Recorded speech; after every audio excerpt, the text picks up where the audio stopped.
नमस्कार, good morning, सुप्रभात। मैं हृदय मिश्रा आप सभी का स्वागत करता हूं। कैसे हैं आप सभी लोग? आई होप आप सभी लोग अच्छे होंगे और अपनी पढ़ाई को बहुत ही बेहतर ढंग से कर होंगे। आइए आज के दिन की करते हैं शुरुआत। और अपने सामने एक अच्छी सी चाय की प्याली हो, आपके सामने एक अच्छी सी किताब हो, कॉपी हो और आपके सामने हो हमारा करंट अफेयर्स का वीडियो, और करते हैं आज के दिन की शुरुआत। चलिए, कल हमने आपसे प्रश्न पूछा था कि भाई बताओ, भारत के किसी राज्य के राज्यपाल की नियुक्ति किसके द्वारा की जाती है। बहुत सामान्य सा प्रश्न है, लेकिन अगर आप तैयारी के नए उसमें मोड़ पे होंगे, यानी कि आप बिगिनर्स होंगे, तो हो सकता है आपके लिए कठिन लगे, लेकिन ऐसा नहीं है। दरअसल राष्ट्रपति के द्वारा इसकी नियुक्ति की जाती है। ठीक है, एक बात। अब चूंकि राज्यपाल बड़ा महत्वपूर्ण पद है, राज्यपाल अभी चर्चाओं में भी रहा है। सुप्रीम कोर्ट ने राज्यपाल के अधिकारों को लेकर के कई सारी टिप्पणियां भी की हैं। तो ऐसे में राज्यपाल, अर्थात जिसको हम गवर्नर भी कहते हैं, यह आपकी परीक्षा के लिए क्या हो जाता है, महत्वपूर्ण हो जाता है। तो राज्यपाल के बारे में पढ़ लीजिएगा, मैंने कई बार कहा भी है। और राज्यपाल से जो प्रश्न होते हैं वह आपके आरओ, आपका पीसीएस, यूपीएससी, आपके वनडे एग्जाम, आपके जो भी लेखपाल आदि होंगे उस पर भी आएगा। और साथ ही साथ में जो है, अगर आप देखेंगे तो इसमें जो आपके मुख्य परीक्षा होती है, जो मेंस का एग्जाम होता है, उसमें भी राज्यपाल और साथ साथ में इसके जो है जो राष्ट्रपति होते हैं, उन राष्ट्रपतियों पर भी जो है, राष्ट्रपति पर भी इनके जो है विधायी शक्तियां, इनकी खुद की जो शक्ति होती है, अपने आप में जो वीटो पावर होता है, उनके सबके बारे में बहुत सारे प्रश्न आपके एग्जाम में पूछता रहता है। ठीक है, क्योंकि राष्ट्रपति और राज्यपाल दोनों चर्चाओं में रहते हैं, इसलिए पढ़ लीजिएगा। जैसे राष्ट्रपति शासन अलग अलग प्रकार से लगाया जाता है ना एग्जाम, तो वह भी आपके लिए जरूरी होता है, उसको भी आप लोग क्या करिएगा, पढ़ लीजिएगा इस तरीके से। ठीक है, चलिए। आर्टिकल 352, 56 और 360 बहुत महत्वपूर्ण है, इसको लिख लीजिए और इसको डिटेल में पढ़ लीजिएगा। क्या क्या? आर्टिकल 352, ठीक है, आर्टिकल 356 और आर्टिकल 360। ठीक है, ये बहुत महत्वपूर्ण है आपके लिए। आर्टिकल 360 और इसी में आर्टिकल 65 भी पूछता है आपके एग्जाम में। ठीक है, कई बार आर्टिकल 65 भी पूछ लेता है। ठीक है, चलो, तो ये सारी चीजें, ये तीन तो आपको जरूर पढ़ना है। ठीक है, राष्ट्रपति शासन, राज्यपाल शासन अपने आप में, और वित्तीय आपातकाल। ठीक है, चलिए, आज का पहला टॉपिक क्या है? वायु तथा जल अधिनियमों के अंतर्गत समान सहमति दिशा निर्देशों में संशोधन किया गया है। यानी कि अभी हाल ही में सेंट्रल गवर्नमेंट ने वायु तथा जल यानी कि एयर और वाटर अधिनियमों के अंतर्गत समान सहमति दिशा निर्देशों में संशोधन किया है। इससे अनुमोदन यानी कि अप्रूवल प्रक्रिया को सुव्यवस्थित करके पर्यावरण अनुपालन को सुदृढ़ किया जा सकेगा। इसका मतलब यह हुआ कि बहुत प्रकार की जो कंपनियां आदि होती हैं, वो अलग अलग प्रकार से प्रदूषण आदि फैलाती हैं और उनको कम करने के लिए प्रयास भी किया जाता है। तो ऐसे में जल और वायु प्रदूषण को रोकने में या उनको उसके जो भी फीचर्स होते हैं उसको बताने के लिए कई प्रकार का अनुमोदन लेना होता है। तो जल के लिए अलग अनुमोदन लेना होता था, वायु के लिए, प्रदूषण के लिए अलग अनुमोदन लेना होता था। अब ऐसा नहीं होगा।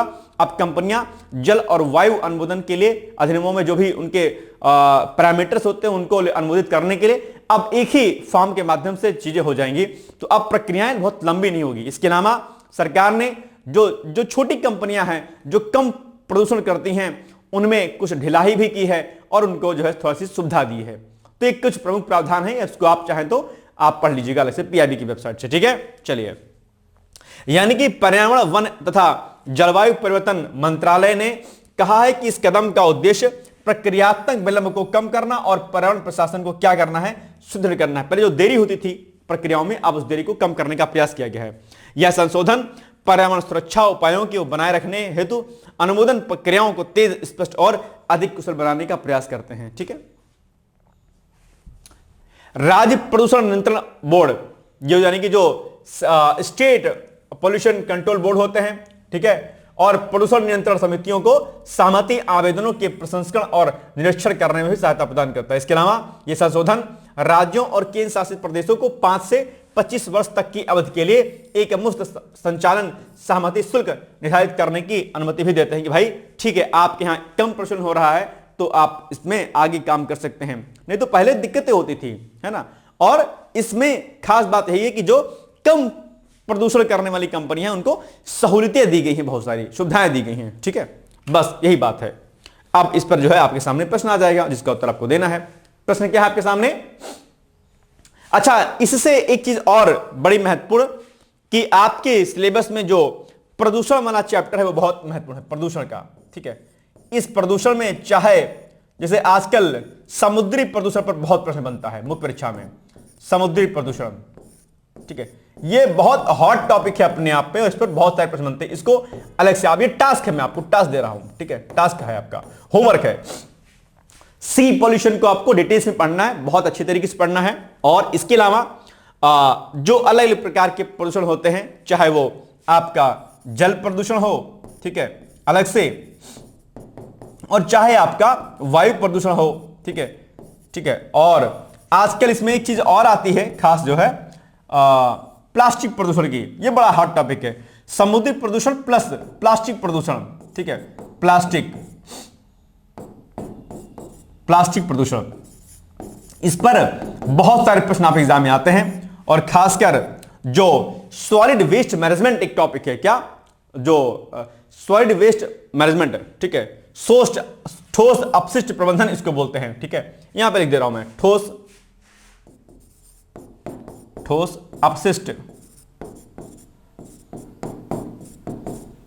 अपशिष्ट प्रबंधन। ठीक है, इंग्लिश में क्या बोलते हैं इसको, इंग्लिश में बोलते हैं इसको सॉलिड वेस्ट मैनेजमेंट, है ना। तो ये बहुत क्या है आपके लिए इंपॉर्टेंट है, यानी कि ठोस अपशिष्ट प्रबंधन क्या होता है, कैसे कैसे क्या होता है, समुद्री प्रदूषण और प्लास्टिक प्रदूषण अपने आप में क्या है, बहुत महत्वपूर्ण टॉपिक है अपने आप में। और जल प्रदूषण के अंतर्गत भौम जल प्रदूषण, जिसको ग्राउंड वाटर पोल्यूशन भी कहते हैं, क्या, ग्राउंड वाटर पोल्यूशन बोलते हैं। ये कई सारे टॉपिक आपके लिए क्या हो जाते हैं, बड़े महत्वपूर्ण। यानी कि इन टॉपिकों में अगर मैं चर्चा करूं तो एक आपका ग्राउंड वाटर पोल्यूशन, दूसरा समुद्री प्रदूषण, ठीक है, इसमें तेल रिसाव से लेकर के अलग अलग प्रकार का प्रदूषण होता है। इसके अलावा प्लास्टिक प्रदूषण आपके लिए, और सॉलिड वेस्ट मैनेजमेंट यानी कि ठोस अपशिष्ट प्रबंधन जो है अपने आप में क्या है, बड़े हॉट टॉपिक है जहां से प्रश्न बनते हैं आप एग्जाम में। इसको अलग से अपनी एक कॉपी में नोट कर लीजिएगा। और मैंने आपसे कई बार कहा है कि अगर आप हमारा करंट अफेयर पढ़ते हैं तो आपको 2 कॉपी बनानी है, एक कॉपी वो जिसमें आप टास्क को कंप्लीट करते हैं, लिखते हैं, और एक कॉपी मुख्य परीक्षा के दृष्टिकोण से जिसमें आप अपने आरओ और पीसीएस का, यूपीएससी का ऐसे लिखते हैं, और उसमें अगर पीसीएस आदि की तैयारी करते हैं तो मुख्य परीक्षा के प्रश्नों के उत्तर को लिखते हैं, जो कि मैं आपको इस करंट अफेयर्स के लास्ट में आपको देता हूं मैं। ठीक है, और उसका सॉल्यूशन मैं अगले दिन देता हूं आपको। ठीक है, तो एक व्यापक स्तर पर आपकी तैयारी क्या होती है, होती रहती है। तो इनको क्या करना है, आपको पढ़ना है अलग अलग। यहां से प्रश्न आपके प्री में पूछे जाते हैं, आपके मेंस में भी पूछे जाते हैं, और ये साइड टॉपिक आपको निबंध में भी देखने को मिलते हैं बॉस। तो चाहे आप तैयारी यूपीएससी कर रहे होंगे, पीसीएस कर रहे होंगे, इनको आपको क्या करना है, रेडी करते हुए चले जाना है। ठीक है, कोई दिक्कत तो नहीं है इसमें। आइए आगे बढ़ते हैं हम लोग। तो अब बताइए प्रश्न, इसका उत्तर क्या हो जाएगा आपके लिए कि भाई अभी हाल ही में केंद्र सरकार ने वायु तथा जल अधिनियमों के अंतर्गत किन किन दिशा निर्देशों में संशोधन किया है। नंबर 1 उत्सर्जन मानक दिशा निर्देश, समान सहमति कॉमन कंसेंट दिशा निर्देश, या फिर पर्यावरण प्रभाव आकलन दिशा निर्देश, ठीक है, या फिर हरित प्राधिकरण नियम। क्या हो जाएगा इसका उत्तर भाई बताइए। बी होगा कि होगा, बी होगा, है ना, बी वाला ही होगा, यानी कि B is the right answer. ठीक है, चलिए, पर्यावरण प्रभाव आकलन EIA इसको बोलते हैं, क्या, EIA एनवायरमेंटल इंपैक्ट असेसमेंट। यह भी बड़ा इंपॉर्टेंट टॉपिक है। जानते हैं आप लोग EIA के बारे में, एनवायरमेंटल इंपैक्ट असेसमेंट, पर्यावरण प्रभाव आकलन क्या होता है। मैंने कई बार आपको क्लास में बताया है, और मैं उम्मीद करता हूं कि आप इसको बताने का कष्ट जरूर करेंगे। और अगर नहीं आता है तो इसको भी आप क्या करिए, टास्क के रूप में नोट कर लीजिए, और इसको क्या कीजिएगा, बाद में पढ़ लीजिएगा। तो ये भी आपका टॉपिक क्या हो जाएगा, रेडी हो जाएगा। अगर नहीं समझ में आएगा तो कल आप लोग कमेंट कीजिएगा, मैं आपको EIA के बारे में डिटेल्स में बता दूंगा। ठीक है, कोई दिक्कत तो नहीं है। आइए आगे बढ़ते हैं हम लोग। सेकंड टॉपिक है, अंडमान और निकोबार द्वीप समूह के माया बंदर में 200 करोड़ रुपए की, क्या, 200 करोड़ की लागत से एक स्मार्ट और एकीकृत मत्स्य बंदरगाह, क्या, मत्स्य बंदरगाह के विकास को अभी हाल ही में मंजूरी प्रदान कर दी गई है।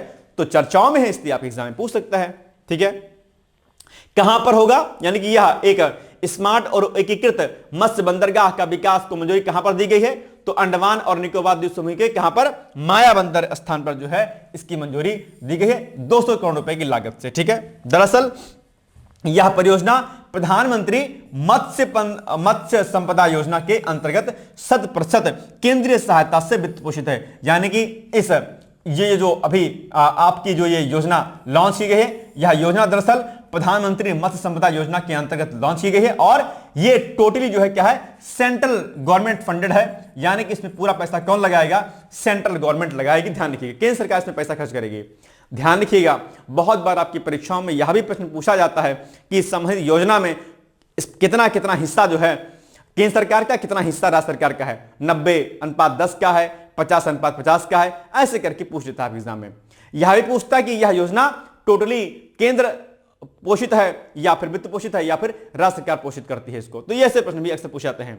इसके अलावा प्रधानमंत्री मत्स्य संपदा योजना को आप जानते होंगे, संभवतः जो है इसको 2020 उसके आसपास के 2010 के आसपास।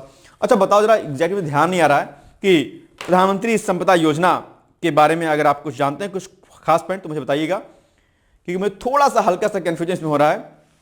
2020 की 2010 क्या है भाई? प्रधानमंत्री संपदा योजना की शुरुआत कब हुई थी बताओ जरा। ये टॉपिक आपके एग्जाम में आ सकता है, इसलिए मैंने ऐसे कहा कि थोड़ा बता देंगे तो मुझे लगेगा हाँ भाई ठीक है, ओके डन हो जाएगा मामला, है नहीं। प्रधानमंत्री मत्स्य संपदा योजना की शुरुआत कब हुई थी? एक बार जरा सर्च करो, क्योंकि ये इसमें मुझे थोड़ा सा लग रहा है कंफ्यूजन। ठीक है, तो ये कुछ चीजें हो गई जो मैंने आपको बताई हैं और इसमें हाँ 2020 में, ठीक है देखो याद कुछ थोड़ा सा कंफ्यूजन हो रहा था मुझे। 2020 में इसकी शुरुआत होती है, ठीक है, ये आप एग्जाम में से पूछ सकता है। 2020 प्रधानमंत्री संपदा योजना की शुरुआत कब होती है? 2020 में होती है, ठीक है। और इसके अंतर्गत जो है मत्स्य क्षेत्र को बढ़ावा देने के लिए अलग अलग प्रकार की योजनाएं लॉन्च की जाती हैं और अब इसी योजना के अंतर्गत दरअसल यह एक स्मार्ट और एकीकृत मत्स्य बंदरगाह को जो है स्वीकृति दी गई है, ठीक है। चलिए, दरअसल यह बंदरगाह 430 मछली पकड़ने वाले जहाजों के लिए सुरक्षित सुविधाएं प्रदान करेगा और प्रतिवर्ष 10,000 टन मछली की लैंडिंग भी करेगा। आप जानते होंगे फिश फार्मिंग हमारे यहां पर एक बड़ा उद्योग है और फिश फार्मिंग के माध्यम से अलग अलग प्रकार की मेडिसिन आदि बनाई जाती हैं, ठीक है। चलिए, और इसके बारे में लिखा गया है कि भाई इसमें क्या क्या होगा, यानी कि ये परियोजना जो है द्वीपों की मत्स्य पालन क्षमता को उजागर करने में मदद करेगी और 2030-31 तक 1 लाख करोड़ रुपए के समुद्री खाद्य निर्यात के भारत के लक्ष्य को प्राप्त करने में सहायक होगी। यानी कि ये हमने लक्ष्य रखा था और इस लक्ष्य को प्राप्त करने में ये जो योजना अभी लॉन्च की गई, यह क्या हो जाएगी, अपने आप में मील का पत्थर साबित होगी। और इससे इस योजना से निश्चित तौर पर रोजगार सृजन, हितधारकों की आय में वृद्धि, आजीविका में मजबूती और अवैध तथा अनधिकृत मछली पकड़ने से निपटने में भी मदद मिलेगी अपने आप। तो ये एक अच्छी योजना है, आप लोग उसको पढ़ लीजिएगा। चलिए, अब आप बताइए प्रश्न इसका क्या हो जाएगा। सरकार ने अंडमान और निकोबार द्वीप समूह के किस स्थान पर स्मार्ट और एकीकृत मत्स्य बंदरगाह के विकास को मंजूरी दी है? तो पोर्ट ब्लेयर है, वो डिगलीपुर है, मायाबंदर है या फिर हावड़ा है? अभी हमने आपको बताया है, बहुत ही आसान सा इसका उत्तर है। बताइए क्या हो जाएगा इसका उत्तर? इसका उत्तर हो जाएगा बॉस आपका ऑप्शन नंबर क्या, सी वाला, मायाबंदर, ठीक है, अंडमान निकोबार के जो है मायाबंदर में। नेक्स्ट है अंतरराष्ट्रीय डेटा गोपनीयता दिवस। दरअसल ये जो आपका अंतरराष्ट्रीय डेटा गोपनीयता दिवस होता है वो कब मनाया जाता है? 28 जैन को प्रतिवर्ष जो है मनाया जाता है। आप जानते होंगे डेटा चोरी अपने आप में, डेटा गोपनीयता अपने आप एक बड़ा मुद्दा होता है। हालांकि इसके लिए सरकार लगातार काम कर रही है, तो डेटा गोपनीयता और सुरक्षा के दृष्टिकोण से इसमें लोगों को अवेयरनेस आए, इसके लिए दरअसल हर साल 28 जनवरी को अंतरराष्ट्रीय डेटा गोपनीयता दिवस के रूप में हम इसको मनाते हैं। इसका उद्देश्य क्या है? पूरे डिजिटल युग में जहां पर हम डिजिटल इंडिया मिशन जैसे पहल की शुरुआत हमने की है कि भैया हमारे यहां सुशासन आए, पूरी दुनिया को डिजिटलाइज कर रहे हैं, ऐसे में कहीं ना कहीं डेटा गोपनीयता का एक बड़ा प्रश्न उठता है। ऐसे में इस डिजिटल युग में निजी डेटा और गोपनीयता की सुरक्षा के बारे में जागरूकता बढ़ाना है। इसे डेटा प्रोटेक्शन डे के नाम से भी जानते हैं, ठीक है। काउंसिल ऑफ यूरोप ने इसे वर्ष 2006 में डेटा सुरक्षा पर दुनिया की पहली कानूनी तौर पर बाध्यकारी अंतरराष्ट्रीय संधि कन्वेंशन X108 पर हस्ताक्षर किए जाने की स्मृति में आरंभ किया गया था। डेटा प्राइवेसी दायित्वपूर्ण डिजिटल शासन का मूल स्तंभ है। यह व्यापक स्तर पर डिजिटल पब्लिक प्लेटफॉर्म पर लोगों की निजी जानकारी की सुरक्षा करता है कि भैया जो भी हमारे अलग अलग प्लेटफॉर्म हैं, ठीक है, डिजिटल पब्लिक प्लेटफॉर्म, वहां पर हमारा जो डेटा है डाला गया है वो सेफ रहे, वो गोपनीय रहे, वो किसी के साथ शेयर ना हो अपने आप पे। इसी के लिए दरअसल ये इंटरनेशनल जो डेटा प्रोटेक्शन डे है वो मनाया जाता है अपने आप पे, ठीक है। और काउंसिल ऑफ यूरोप के द्वारा इसे 2006 में डेटा सुरक्षा पर दुनिया की पहली कानूनी तौर पर बाध्यकारी अंतर्राष्ट्रीय संधि कन्वेंशन पर हस्ताक्षर किए जाने के उपलक्ष्य में इसको मनाया जाता है, ठीक है।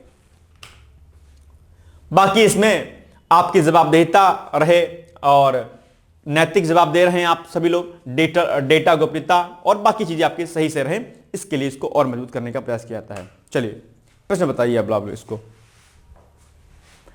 अंतरराष्ट्रीय डेटा गोपनीयता दिवस हर वर्ष कब मनाया जाता है? 24 जैन, 26 जैन, 28 जैन या फिर 30 जैन? क्या हो जाएगा? कब मनाया जाता है भाई? बहुत इंपॉर्टेंट है ये तो अपने आप में। ये मनाया जाता है अपने आप में 28 जैन को, है ना, जनवरी। C is the right answer. Okay. प्रधानमंत्री विरासत का संवर्धन पीएम विकास के लिए एक कार्यशाला का आयोजन अभी हाल ही में किया गया है। अर्थात जो हमारे परंपरागत जो उद्योग आदि होते हैं उनके विकास और संवर्धन के लिए सरकार ने एक प्रकार की कार्यशाला का आयोजन किया है, जहां पर वह परंपरागत जो कुशल हमारे श्रमिक आदि होते हैं उनको प्रशिक्षित करने का प्रयास किया जाएगा और परंपरागत जो भी हमारे चीजें रही हैं उनको आगे बढ़ावा देने के लिए इस पर कार्य किया जाएगा।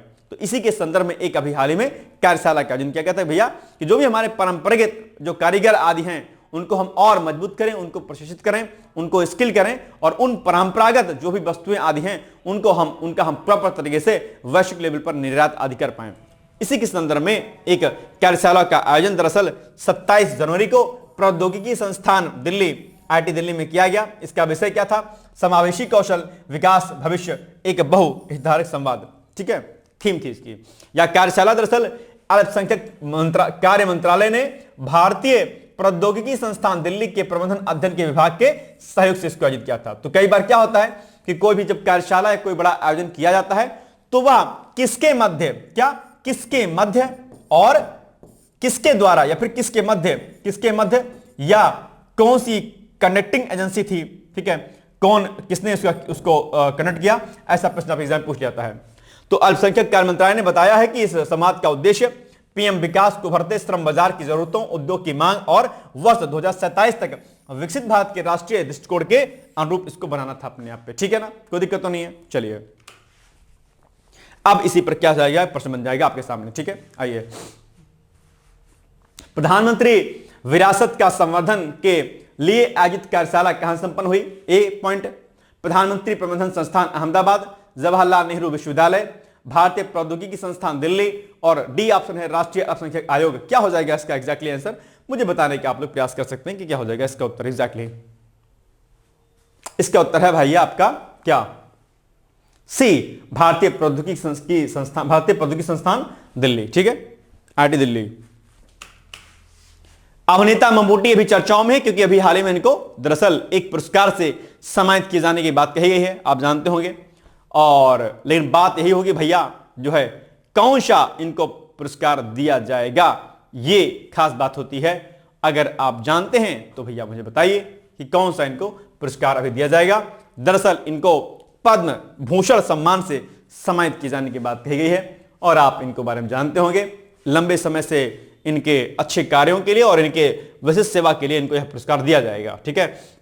यह पुरस्कार उच्च क्रम की विशिष्ट सेवा के लिए प्रदान किया जाता है। मम्मूटी ने अपनी बहुमुखी अभिनय प्रतिभा और सामाजिक कार्यों के माध्यम से कला जगत में एक अमिट छाप छोड़ी है। पद्म भूषण दरअसल एक तरीके से असाधारण सेवा के लिए, पद्मश्री विशिष्ट सेवा की श्रेणियां अलग अलग हैं, इनको अलग अलग प्रकार की दिया जाता है, ठीक है।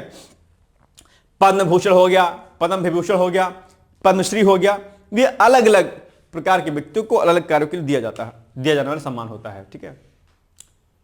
इसके अलावा भारत रत्न आप जानते होंगे, वो अपने आप में देश का सर्वोच्च नागरिक सम्मान है ना। बस इतना ही पॉइंट आपको याद रखना, ज्यादा आपको नहीं याद रखना है। और मम्मूटी जी को जो है इसके पहले भी कई सारे राष्ट्रीय पुरस्कार आज जो है इनको दिए जा चुके हैं। चलिए बताइए अब आप लोग। दिग्गज अभिनेता मम्मूटी को वर्ष 2026 में किस नागरिक सम्मान से सम्मानित किए जाने की बात कही गई है? पद्म भूषण, पद्म विभूषण, पद्म भूषण और पद्मश्री या फिर भारत रत्न? बताइए। ये देखो यहां पे लिखा था, देखो पद्म भूषण। तो कहां पर है ये प्रश्न? बी वाले में है, यानी कि B is the right answer. Uttarakhand में समान नागरिक संहिता यूसीसी यूनिफॉर्म सिविल कोड, जिस पर चर्चाएं खूब होती रहती हैं, नीति निर्देशक तत्वों के अंदर आर्टिकल 44 के अंदर इसको रखा भी गया है, अपने आप जानते होंगे। समान नागरिक संहिता हमारे देश के लिए बहुत जरूरी है, क्योंकि सबको समानता का अधिकार होना चाहिए। किसी प्रकार के किसी भी धर्म या किसी भी जाति विशेष में कुछ अलग नियम हो, वो अच्छी बात नहीं होती है। हालांकि जनजातीय वर्गों के लिए इसमें छूट दी जाती है, नो डाउट, बट यूसीसी को लागू करने वाला जो पहला जो राज्य था भारत का, वो था उत्तराखंड। हालांकि गोवा इसमें आगे रहा है, पुर्तगाली शासन के समय से ही ऐसी चीजें उसमें रही हैं, लेकिन स्वतंत्र भारत में अपने आप अगर देखें तो उत्तराखंड अपने आप में यूसीसी को लागू करने वाला प्रथम राज्य रहा है। और यूसीसी को लागू करने में अभी हाल ही में उत्तराखंड ने अपने 1 वर्ष पूरे कर लिए हैं, और इस उपलब्धि का हर्ष मनाया जा रहा है वहां पर, और कहा जा रहा है कि भैया बाकी अन्य राज्यों में भी ऐसी इस पहल को लागू करना जाना आवश्यक है, क्योंकि यूसीसी के लागू ना होने से जो सबसे बड़ा नुकसान होता है वो होता है वंचित वर्ग का और खासकर महिलाओं का। ठीक है, यह बात ध्यान रखिएगा।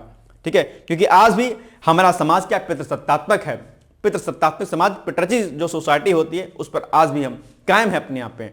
बहुत बड़े बड़े पढ़े लिखे लोग जो अपने आप को बहुत संभ्रांत समझते हैं, अपने आप को जो बहुत जो है समाज का उच्च विचारक और उच्च संभ्रांत व्यक्ति समझते हैं, उनके परिवारों में भी और उनके घर में भी बेटियों और महिलाओं की इज्जत जो है बिल्कुल डाउन तरीके से होती है। वो उनको वो अधिकार नहीं देते हैं। 22 साल 21 साल 16 साल की हुई कि शादी कर दो छोड़ दो, घूंघट में रहना से लेकर के न जाने क्या क्या जो परंपरागत चीजें होती है कराई जाती हैं, उनको जॉब ना करने से लेकर के न जाने किस किन प्रकार की विडंबनाओं से उनको जूझना पड़ता है। हर दिन होता है ऐसा, जो अपने आप को वेल एजुकेटेड होते हैं, बस यस ठीक है मैं तो फला पोस्ट पे हूं, वो भी अपने घर में बेटियों के सम्मान को उतना नहीं पहुंचा पाते। अपने निर्णय सर्वोपरि होते हैं, तुम इस फैसले में निर्णय नहीं दे सकती हो। जबकि हमसे कहीं गुना समझदार स्त्रियां होती हैं, हमसे ज्यादा मानसिक रूप से मजबूत होती है, लेकिन आज भी हमारी सोच जो है ऊपर नहीं जा पा रही। हम कितने ही पढ़े लिखे हो जा रहे हैं, लेकिन आज भी हम अपनी उस जो है एक प्रकार से जो डाउन वाली थिंकिंग हमारी थी, जो जीरो थॉट थी, उससे हम उबर नहीं पा रहे हैं अपने आप पे, है ना। तो यूसीसी से कहीं ना कहीं महिलाओं को एक बड़ा फायदा होता है, इसमें जो है निश्चित तौर पर उत्तराखंड ने बड़ा कदम उठाया था अपने आप पे। ठीक है, चलिए, यह संहिता दरअसल भारतीय संविधान के अनुच्छेद 44 के तहत वर्णित राज्य के नीति निर्देशक तत्वों को क्रियान्वित करने की दिशा में एक बड़ा कदम है। इसके अंतर्गत दरअसल बहुविवाह पर रोक, अनिवार्य विवाह पंजीकरण और उत्तराधिकार में पुत्र पुत्री को समान अधिकार जैसे प्रावधान शामिल होते हैं।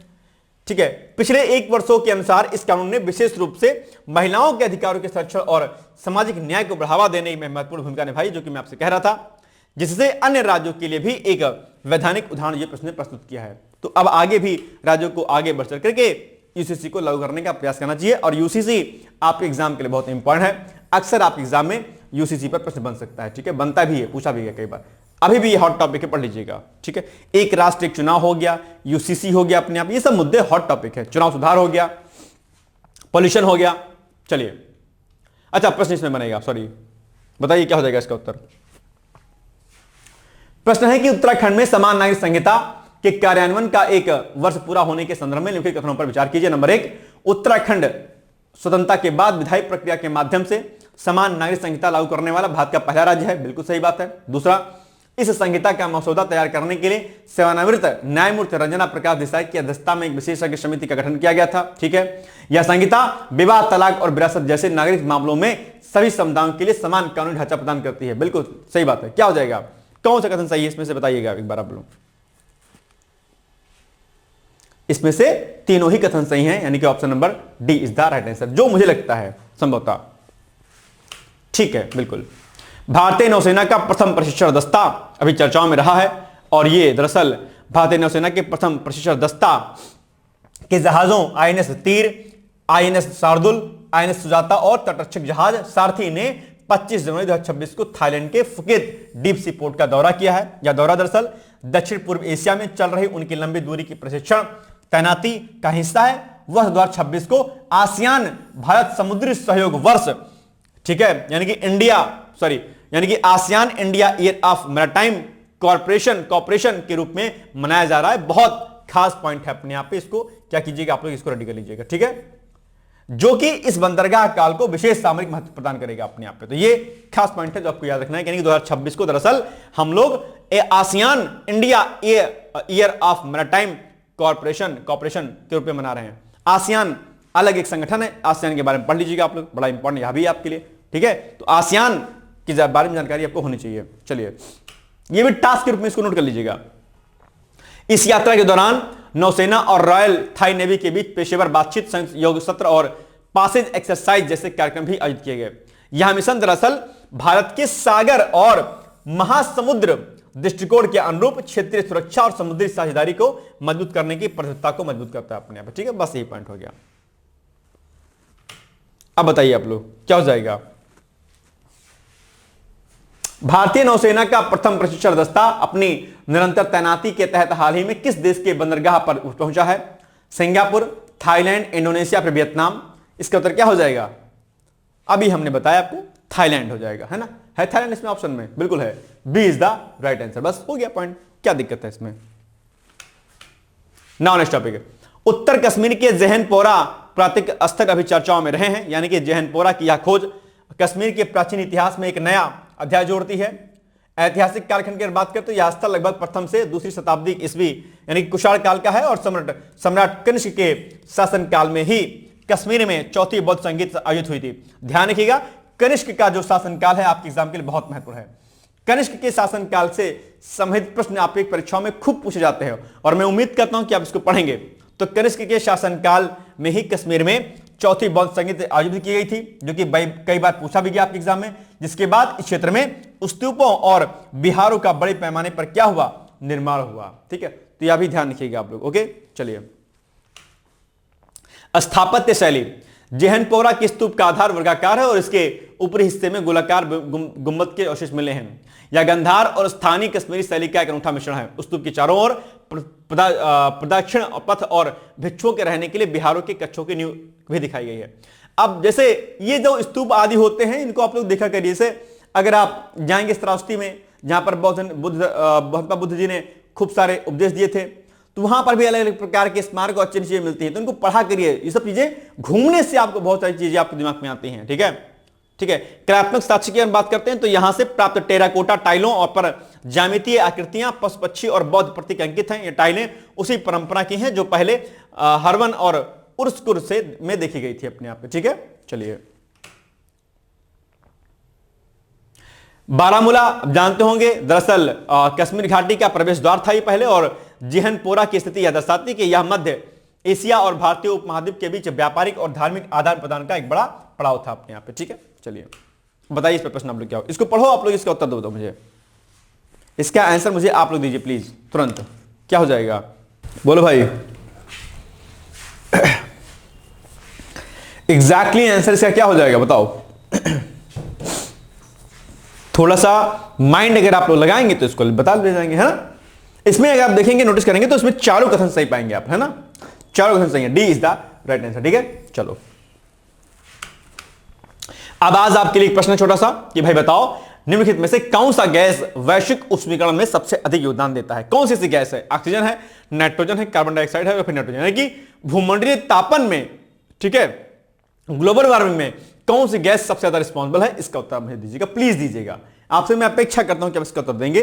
और इसके अलावा आज मुख्य परीक्षा के लिए एक प्रश्न आपके सामने है, इसका भी उत्तर आप लोग दीजिएगा कि भाई इसका एग्जैक्टली आंसर क्या हो जाएगा।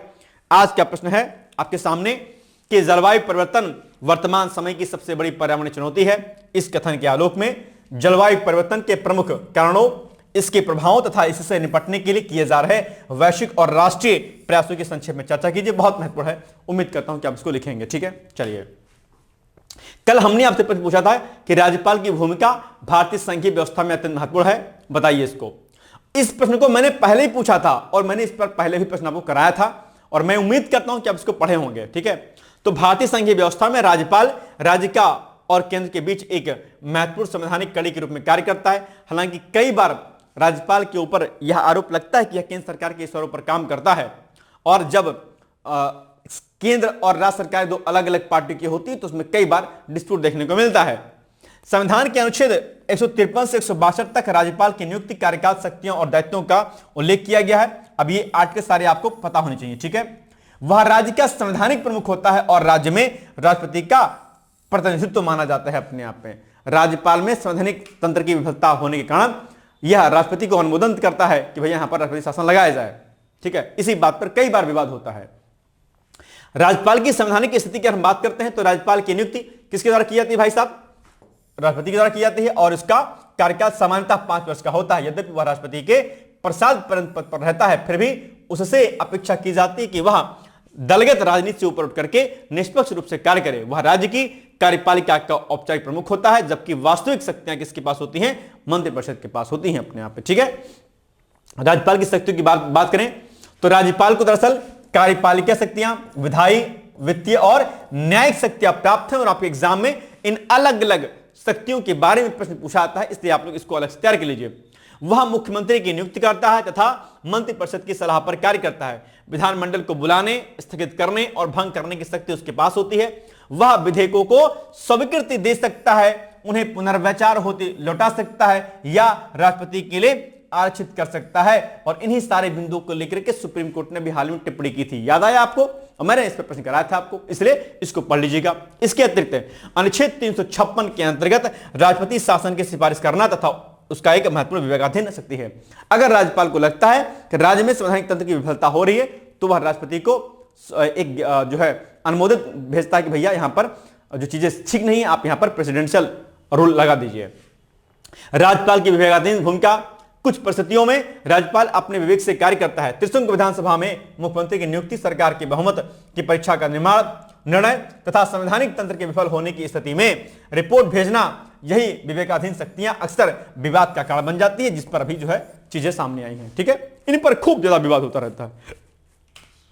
हाल के विवाद अगर बात करें, हाल के वर्षों में कई राज्यों में राज्यपालों पर केंद्र सरकार के प्रभाव में कार्य करने, विधेयकों को लंबे समय तक लंबित रखने, चुनी हुई राज्य सरकारों के कामकाज में हस्तक्षेप करने तथा राष्ट्रपति शासन की सिफारिश को लेकर विवाद सामने आए हैं। इससे राज्यपाल की निष्पक्षता और संघीय संतुलन पर क्या हुआ है? प्रश्न चिन्ह लगा हुआ है। ठीक है, ध्यान रखिएगा। तो ये एक बड़ा मुद्दा है अपने आप में। निष्कर्षतः राज्यपाल की भूमिका भारतीय संघीय व्यवस्था में अत्यंत महत्वपूर्ण है, किंतु उसकी शक्तियों का प्रयोग संविधान की भावना और लोकतांत्रिक मर्यादाओं के अनुरूप होना चाहिए। यदि राज्यपाल की निष्पक्षता, संयम और संवैधानिक मूल्यों का पालन करें तो यह केंद्र राज्य संबंधों को सुदृढ़ बनाने में अहम भूमिका क्या है अपना निभा सकता है। तो ये एक बड़ी बातें थी जो मैंने आपसे कही हैं, संभवतः आपको समझ में आ गई होंगी। अब इसमें कोई इफ बट अगर होता है तो आप निसंकोच होकर मुझे पूछ सकते हैं। हमारा कॉन्टैक्ट नंबर आप लोग जानते होंगे 860444092201, ये मेरा कॉन्टैक्ट नंबर है। कहीं कोई दिक्कत आपको स्टडी में आती है, निसंकोच होकर मुझे पूछ सकते हैं। और जो भी हमारे कोर्सेज चल रहे हैं, इलाहाबाद हाई कोर्ट का, लोअर पीसीएस का, ठीक है, बीओ का बैच, हमारा लेखपाल का बैच, यूपीसीएस का बैच, उन सभी कोर्सेज में आप इसी नंबर पर संपर्क कर सकते हैं, व्हाट्सएप के माध्यम से, कॉल के माध्यम से। ठीक है, कोई दिक्कत तो नहीं है। आइए, और इसके अलावा ये पीसीएस का एडवर्टाइजमेंट है, ये सारी सुविधाएं हम आपको यहां पर देते हैं पीसीएस फाउंडेशन कोर्स के अंतर्गत। और आपको किसी भी कोर्स में एडमिशन लेना तो उस कोर्स का नाम लिख करके आप हमें हमारे कॉन्टैक्ट नंबर 860444092201 पर आप व्हाट्सएप या कॉल करके प्राप्त कर सकते हैं जानकारी। ठीक है, तो आज के लिए बस इतना ही, बाकी पढ़ते रहिए, मस्त रहिए, और जो टास्क हमने आपको दिए हैं उन टास्क को पूरा करने का प्रयास करिएगा। मैं उम्मीद करता हूं कि आप मेरी बातों पर जो है खरा उतरते होंगे और उस पर प्रयास करते होंगे। आज के लिए बस इतना ही, मिलेंगे हम लोग कल, तब तक आप लोग पढ़ते रहिए, मस्त रहिए, व्यस्त रहिए, यूं ही मुस्कुराते रहिए, और खास बात की अपने प्रति हमेशा ईमानदार रहने का प्रयास कीजिएगा। बहुत बहुत धन्यवाद है आप सभी लोगों का। ऑल द बेस्ट है। Thank you so much. Bye bye, take care, thank you. क्या आप लोक सेवा आयोग उत्तर प्रदेश की ROA परीक्षा में सफल होकर सचिवालय में समीक्षा अधिकारी जैसे प्रतिष्ठित पद पर चयनित होना चाहते हैं?